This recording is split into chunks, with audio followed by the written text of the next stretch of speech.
Welcome into the Gridiron Grind. 3-3, Jimmy G.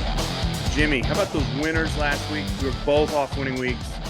College football, 3-2. About time. About time. It's been a while since we've both had winning weeks. Mm-hmm. Feels good. Does feel good. And I like this week. Like the slate. I like your hat. I like my hat. Like your hat. Both of us couple coming overtime. off overtime wins. Mm-hmm. Just Love doesn't get better than that. Right. Last week was some great games. You had Bedlam, Oklahoma State with the upset. Like we said, Texas overtime win. Arkansas overtime win against Florida. Bama beats LSU. Washington made Caleb Williams cry. Dude, and I tell you, that Washington game, sure it's only 10 points.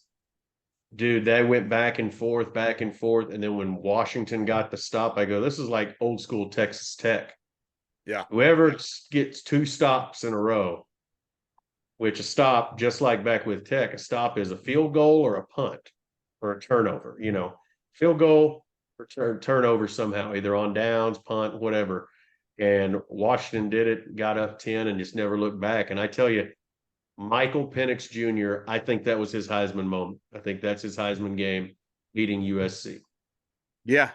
I mean, he looked pretty good. They'd been struggling the last couple of weeks in winning, but they looked good last week. I know USC defense not good, but it could be. I think he'd probably be the favorite right now.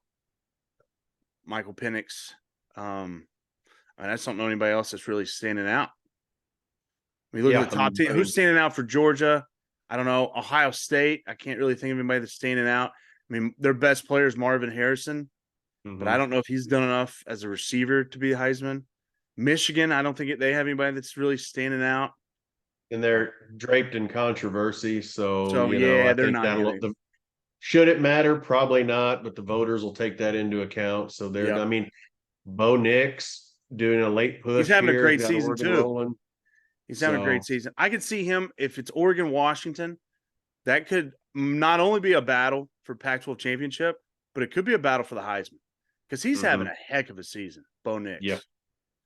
I mean, that's it. You probably nailed it. That's probably your top two right there. Florida State. I mean, they got some guys, but you don't hear as much about like Jordan Travis, their quarterback, as you do Michael Penix or Bo Nix. Right. Texas. I mean, Texas' best argument was Quinn Ewers, but he wasn't having this season. Before he got hurt, he wasn't having this season. Penix and Nix were. So Texas doesn't have anybody up there. Penn State doesn't have anybody up there. Just looking at the top teams. Alabama, I don't think Milroe's playing really good football right now, but collective from the start to now, he doesn't have the numbers that Penix or Bo Nix does. Yeah, I think it's a little too late for Milroe. If he'd been playing this level, all the way through, I don't know if they'd beat Texas, but they, I think he'd be up there. But yeah, I think it's a 2-horse race now. It's coming down to a 2-horse race between Bo Nix and Michael Penix Jr. Yep. Speaking of Alabama, the college football playoff rankings came out after Alabama beat LSU. But they stayed at 8 behind Texas, who was at 7. Texas got a top 25 win. They stayed at 7. There's some talk that Texas and Alabama maybe should have jumped Oregon. I mean, Oregon continues to roll people. I'm in the boat right now. You can make an argument because there's only 3 teams in the country that have 3 top 25 wins, and it's Arizona, Texas, Alabama. And that's where they're saying the argument should be for them to be ahead of Oregon. But right now, I think all this is going to play itself out. I'm not big into the argument of this and that when you still have 3 weeks of the regular season. That doesn't seem like a lot. But think about how often stuff happens in November. College football. 3 weeks is a lot. Michigan's got to play Penn State this week on the road and finish with Ohio State. And you have conference championship weekend. So a lot can happen. Everything I believe is going to shake itself out, and we'll come together with 4 top teams. Right now, you got 5 undefeateds. But I think it's all going to work out. 2 of those play each other, Michigan and Ohio State. Right. And Washington still got to play Oregon. Probably going to have to play Oregon, even though Oregon plays USC this week, but I think USC's done. So I think they're going to cash in, and Caleb Williams is going to try to find some team dumb enough to give him partial ownership, I guess. I don't know. Yes, I guess. Let me ask you a question, Yeah, Trey. what is it? Go a little, we're gonna go a little rogue. Do you, as a Texas fan, do you think the Longhorns needed Alabama to lose to LSU? No, Or do you think you need them to win out, and why? I think you need them to win out, obviously, because if you're talking about chance to make the playoff, if Hmm. Texas wins out and Alabama wins out, that means Alabama will have beaten Georgia in the conference championship. Hmm. That Texas win, because it was by double digits and it Hmm. was in Tuscaloosa. Now, I know it was early, and I Hmm. will agree, Bama is a better team now than they Hmm. were back then, but so is just about everybody else. Yeah. Um, you got to have Alabama if you want. Texas wants a chance because I mean, I've always been a proponent of games played on the field. Those results have to matter. I mean, Right. why else do we play these games if they don't matter? So Yeah. if you're Texas, you need to win out, and you need Alabama to win out because you can have that win over Alabama by 10 points at their place. Mhm. And I think you should always be, if there's a borderline like, hey, there's one spot left, who's it go to, Texas or Alabama? To me, they played on the field in Alabama and Mhm. Texas won. So I think you'd give it to Texas, which that would be a crazy scenario. So that means the SEC would be left out. Do you think the loss to OU weighs in there then? And then OU losing to Kansas and Oklahoma State now? I don't think that is big because one, rivalry game, two, neutral field, and Mhm. three, it was Texas had the lead and Oklahoma had the drive late. So it's not like, I mean, Texas lost by a last second touchdown by 4. I don't think it was a terrible loss. Um, I think the argument can be made if they would have lost by more. Uh, Mhm. but no, I mean, I think that loss doesn't hurt them because they have the same record as Alabama and they beat Mhm. Alabama in Tuscaloosa. I So had this conversation with a buddy. He's another buddy who's a Longhorn fan. And my position was I, if I was a Longhorn fan, I would have wanted Alabama to lose because I did not want it to come down to these voters when it into the season, and they love Nick Saban. yep. And I said the last thing I need is them weighing this Oklahoma loss too much and then going, well, Alabama's playing a lot better football right now. The eye test, I think the eye test that I was just like, hey, you don't want Nick Saban anywhere near you when it comes time to decide. That was kind of my And my standpoint.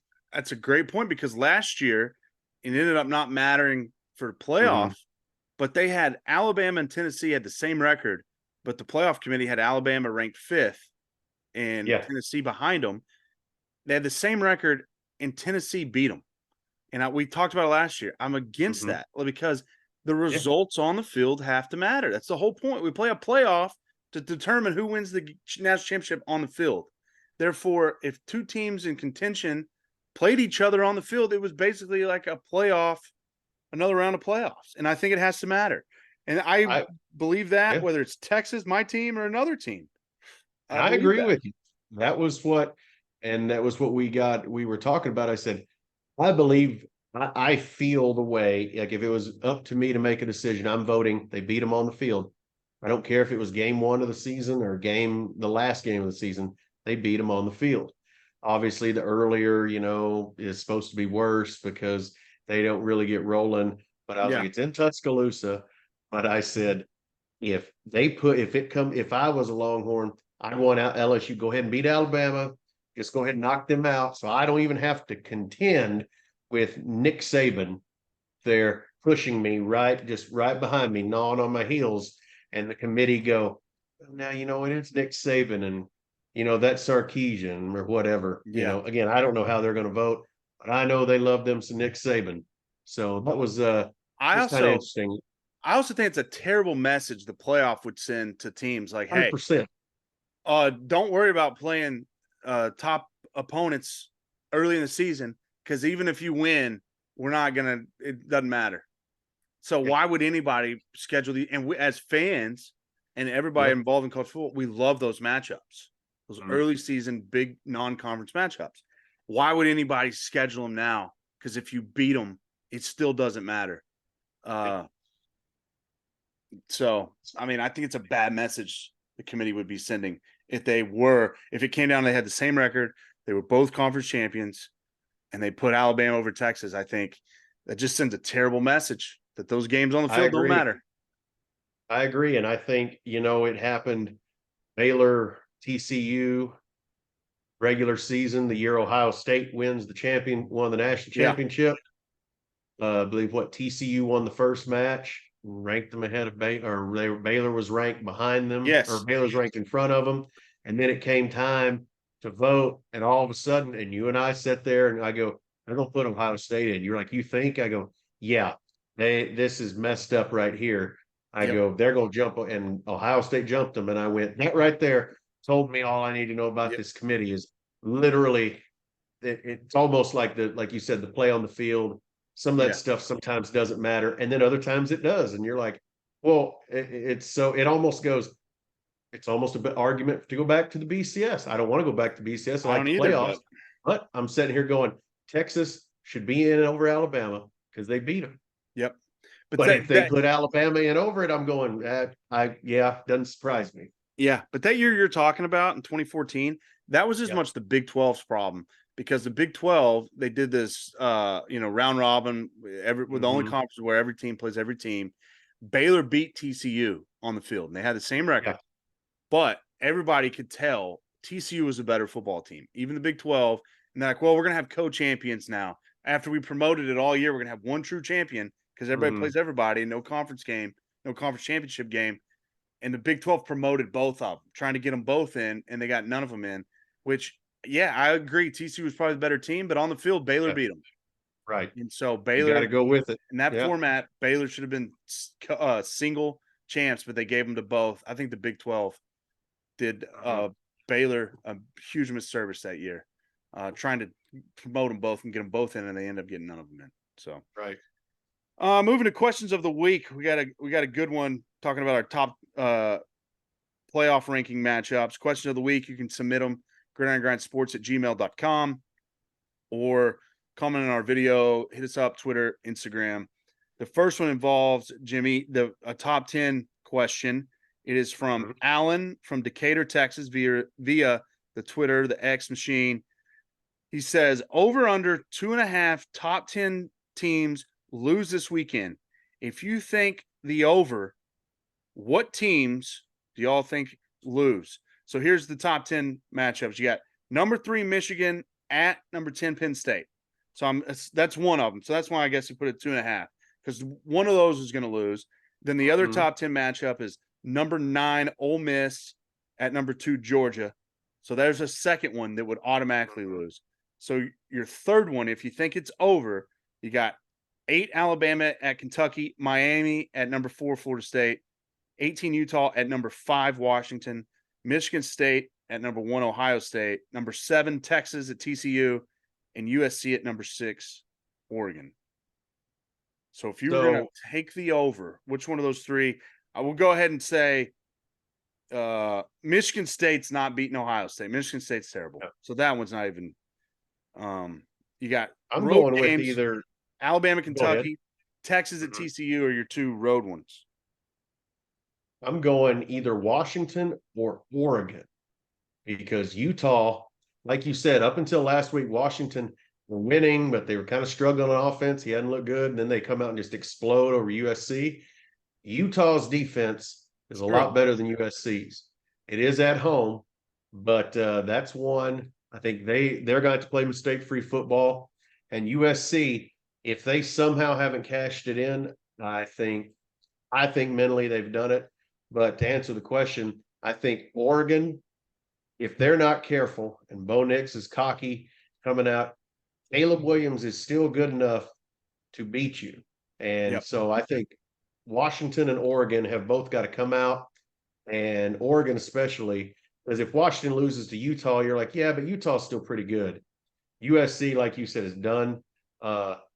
Oregon's got to come out and keep the throttle down all game and not let up. So, yeah, those are my 2. If it's and at Penn State, Michigan, like I said, that's going to be a really good game. Yes. 11 o'clock. I'm excited about it.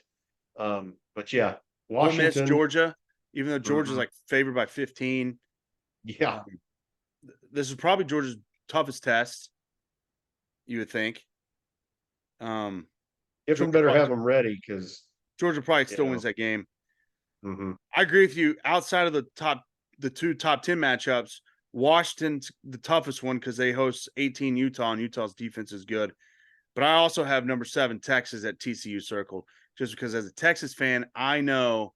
I mean, it is what it is. TCU, since TCU's been the Big 12, TCU has dominated this series. I think it's like 8-2. I mean, they just Wow. have. And I think Texas has, since TCU's joined the Big 12, they have 2 wins in Fort Worth. 2013, Tyrone Swoops burned his red shirt before the 4-game rule. It was a rain delay, lightning delay. He burned his red shirt at like midnight. And then Texas ended up winning that game, and then they won Sark's first year. But TCU has had Texas' number, and if Quinn Ewers doesn't play, and I think he's questionable, I think he's practicing this week, but I don't. It sounds like he's not 100% back, and Sark is just questionable whether he wants to play him if he's not 100%. So you throw Malik Murphy, who's really been up and down. He's had Mhm. 4 turnovers in 2 starts. I got that one circled. Texas is going to have to rebound after a tight one and play really good football on the road. And this is going to be another game for Texas, in-state school, hosting Texas. Last time they get to play them, it's a sellout, and it's going to be rowdy. And if you keep it close, just keeps the crowd in it, and it could be one of those games where if you let them hang around, TCU, the home team, could take advantage. And Sonny Dykes is undefeated against Texas. He beat him at Cal. He was 2-0 when he was a head coach at Cal, and then as head coach at TCU, beat Texas last year. So he's 3-0 against Texas. So that's going to be a tough one. Yeah. Yeah, that's something to watch. I think Texas is the better team, Yeah, but but you're talking conference rivals, away game. You're right. Anything goes, man. anything goes. Thanks Great for question. that question, Alan from Decatur, Texas. All right, Creta, this one's from you. This is from Jerry from up in Durant, Oklahoma, via Twitter. This is a really good one. I want to hear your response to this one. With Oklahoma State winning the last Bedlam game, do you think the Pokes will ever agree to play OU again? Or do they just say, nah, forget it, and just keep the bragging rights forever? Pettiness, and that's got a lot of pettiness to it. I think pettiness, the Pokes say, no, we're good. Bragging rights forever. Because we talked about it last week, and I was off on my numbers a little bit. They have played over 100 times. Mhm. I didn't think they had, but they've played over 100, and that was Oklahoma State's 20th victory over OU, and they've played Yeah. 100, and there's a couple of ties, but OU now is winning that series 91 wins, and Oklahoma State only has 20. So if I'm Oklahoma State, I've only beat them 20 times in 115 games or whatever it is, and that one stings for OU.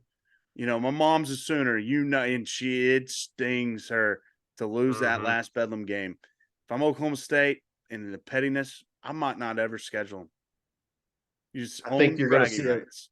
yeah, I think you're going to see a big gap like you did Texas and Texas Yeah. A&M. And really, it took Texas joining the conference Yep. and A&M trying to sneakily get people to vote against them for them to play again. So I think you're going to see a large gap like that. That state loves it, just like Texas loved Texas and Texas A&M. But yeah, I think there for a long time, Oklahoma State's going to go, no, man, we're good. And oh, sorry, I tripped over this. What? Oh, it's the Bedlam Trophy. Sorry. Yep. So yeah, called that one by the way. I Called could. that one by the way. Yeah, you did. You sure did. Yes, sir. Part of your winning week last week. Good question, Jerry from Durant. So that's our question of the week. We'll move to our final segment, our week 12 bets and our week 11 bets. It's week 11 of the college football season. Only 3 weeks left until the conference championships. Last week, Jimmy and myself were each 3-2. So that's 6-4, 60% combined record last week. And then 21-17 on the season for me, 20-25 for Jimmy. But we are finishing strong here. Combined win Right. week. I got 5 bets, Jimmy. I got 5 as well, man. I like it. All right, let's get to them. My first one, early game, Kansas -3 versus Texas Tech. It's in Lawrence. Kansas has been hot. They beat OU. Then they beat Iowa State on the road last week. Iowa State, sneaky good team. I think Kansas is playing good football. Their backup quarterback, Jason Bean, has really been playing well ever since he got inserted into the Texas game when Daniels got hurt. I think 3's too small of a number. I know they're off back-to-back huge emotional wins, and Tech has been so up and down, especially on the road. I like Kansas at home -3 against Texas Tech. I like it. My first one, I'm gonna go with my Hogs. Auburn at Arkansas Like it. this weekend. Arkansas favored 2.5. Give me 2.5. New offensive coordinator last week, and we already look like a different team. KJ looks like a quarterback again. Auburn's not that good of a football team. I think No. we're better. We've got life back in the program, and it's going to be at home now. Fans are, they're back excited. So give me Arkansas -2.5 at home against the Auburn Tigers. Love that one. Also, need it to stay in bowl contention. Correct. And that's why. More desperate team, need it. I like that one. My second game is Washington at home -9 against Utah. Here's my thinking. We just talked about how good Utah is in their defense, but we also talked about how good Michael Penix is. I think if Washington gets up on Utah's offense, they're not very good, especially if they have to come from behind throwing the football. I think Michael Penix and that offense is going to be too much. And if they can get a lead early, that really plays into their hands because Utah struggles throwing the ball, coming from behind. I like Washington to get a lead early and keep pushing it and keep pushing it. I like Washington to win by double digits. Give me the Huskies -9 at home against Utah. I like it. That's a good bet. My next one is Memphis at Charlotte. Give me over 51. Memphis has got a good shot to cover this themselves. Looks to be decent weather. I think Charlotte will probably do their part, maybe get 10 or more, maybe get somewhere in the teens. And I can see Memphis getting in the 40s very easily. They scored 59 last game and 45 before that. So I think Memphis gets in the 40s and 50s, and Charlotte does what they need to do. So give me over 51. Good pick. Like it. My third game, Pittsburgh against Syracuse. Syracuse has been on the struggle bus, neutral field. Pittsburgh Narduzzi at least has them play hard. They're not very talented, but they play hard. It's a small number. Syracuse has really struggled the last 5 weeks. I like Pitt Panthers -3 over Syracuse. I like it. I'm going to go back to the SEC here. Tennessee at Missouri. Road favorite, Tennessee -1. Give it to me. I think Tennessee's the better football team. They're coming off a big ego win, 59-3 against UConn. Missouri coming off a close 9-point loss, 30-21 to Georgia. I think that carries over. I think Tennessee gets them. Give me Tennessee -1. 2:30 game. Nice. I like that. Missouri also, with the loss to Georgia, they could get beat by Georgia to carry over. If you're not ready to play against Tennessee, who's probably better than you, be tough. Right. My fourth one, I think USC's done. Caleb Williams crying in his mom's arms. I think Oregon has a point to prove, and they're still trying to prove that they're a playoff contender and that they're the best team in the Pac-12. Even though it's a big number, I'm going to lay the big number. Oregon Ducks -15 against USC. Bo Nix, Heisman. He could have his Heisman moment this week if he plays well. I think he does. I think USC folds if they get behind. Give me the Oregon Ducks -15 hosting USC. My next one, I'm going quick. UConn at James Madison. UConn not good. James Madison undefeated. Really good offense. Over 47. Give it to me. For my last one, I'm going to go Fresno State at San Jose State. It's a pick 'em. I know they're on the road, but it's a pick 'em. I think Fresno State, they covered for you last week, Jimmy, and I think they're the better team. See, I've seen a San Jose State play. They're not very good. Fresno State's got a pretty good football team. It's a pick 'em on the road, late night, give you something to watch, be invested in late Saturday night. So I'm going to go Fresno State Bulldogs, a pick 'em at San Jose State. I love it. I love that pick. I almost put that in, and I said, no, I'll wait. I'm going to wait and see, but I'm going to bet that now. I'm going to bet that. I'm not adding it to my picks for the show, but I'm definitely getting that in. I still can't believe it's a pick 'em. I want to get it in before it goes up. And I think it's going to swing towards Fresno. For my last one, I'm going with the big game, one of the big games, maybe the biggest of the weekend. depending on who you ask. Michigan, Penn State. It's at Penn State. AJ McCarthy, probably the only other guy with the potential to challenge Penix and Bo Nix Yep. for the Heisman. I'm going over 44.5. It's pretty low. Penn State plays good defense. I got a feeling, though, Michigan, like I said, draped in controversy, just all over them, right? Yep. Feel like that's giving them motivation, right? I feel like McCarthy and company is going to come out. Penn State's going to come out hot. And I think if Penn State does any scoring, I think that only helps.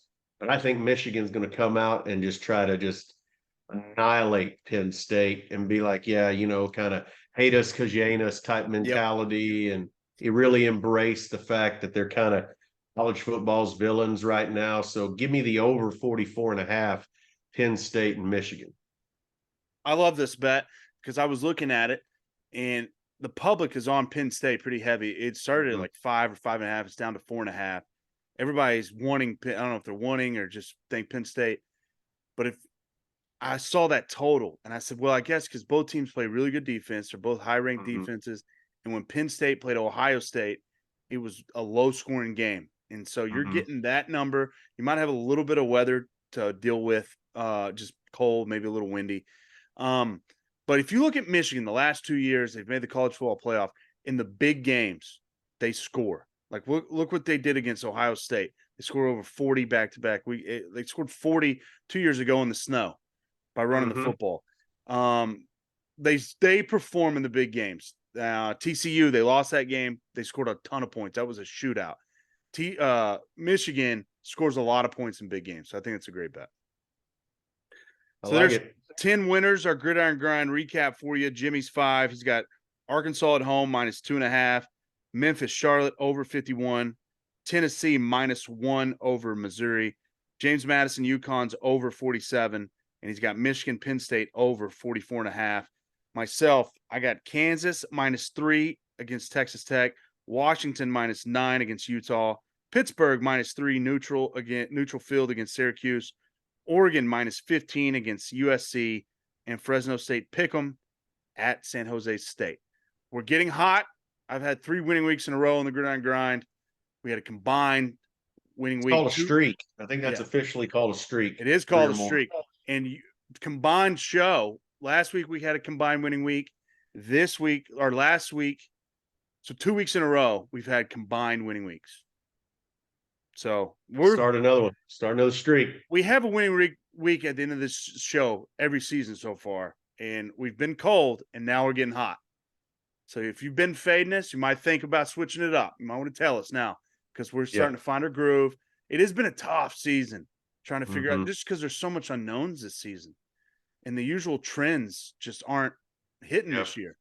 There's a lot of, like you said, there's a lot of parity. A lot of teams rebuilding. There's a lot of teams, and I think it's evident with NIL and the transfer portal. Guys aren't staying put. Used to, you could watch a guy play as maybe a freshman or a sophomore and go, oh, okay, yeah, here we go. Now that guy may be a stud as a junior, somewhere completely different as a senior, or maybe a stud as a junior and a senior, take his graduate year and go play somewhere else. Completely shake up the landscape. So, yeah, I think we're finding our groove at the right time of the season. I think so too. So that's our college football podcast. Check us out. It's on Apple Podcasts, our YouTube channel, Dallas Cowboys and NFL Pod. That also comes out Apple and YouTube. And so check that out. We'll talk more about the Cowboys, Eagles. And again, I just looked at that Eagles schedule. They got 5 tough ones in a row. The Cowboys have 3 cupcakes in a row. So it ain't over yet for the Cowboys, but we'll talk more about that one in our podcast, on that podcast. And Jimmy, I'll be here on Sunday for the live post game. When we talked last Sunday, I wasn't sure, but I'll have internet connection, so I'll be good to go. All right. Heck We'll do that live post game show Sunday as well. So that's everything we got going on. Like, comment, subscribe. Our website, gridirongrindsports.com. So that'll do it. Wrap it up. Jimmy, we'll see you later on this week, man. I'll see you, buddy. Woo pig. Hook 'em horns, baby.